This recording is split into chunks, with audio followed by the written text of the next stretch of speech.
شاید اولین بار جلوی دوربین میگم، من 3 تا خانواده رو دارم سرپرستی میکنم.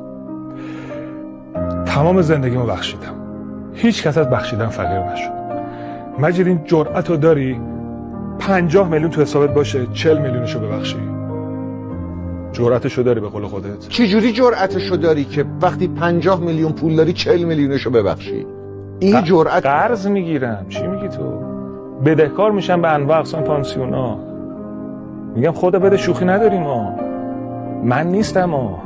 خدا به من میده، من باید ببخشم. خدا به من نده، به یکی دیگه میده که ببخشه. خیلی ساده است. خیلی معادلات زندگی ساده است مجید. تو باید هر روز حال یک آدمو خوب کنی مجید. تو منو میشناسی.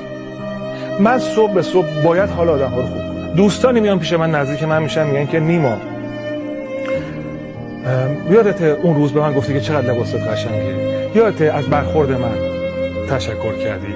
یادت برگشتی گفتی مثلا یه غذا رو دادی به حیوانی؟ یادته؟ من اصلا یادم نمیاد، ولی میگم خدا شکرت، من سعی کردم حال آدم‌ها رو خوب کنم. کوچکترین محبتی از ضعیف‌ترین ذهن آدم‌ها پاک میشه. این یاد باشه. من زندگیمو دادم، من سراسر زندگیم عشق، محبت.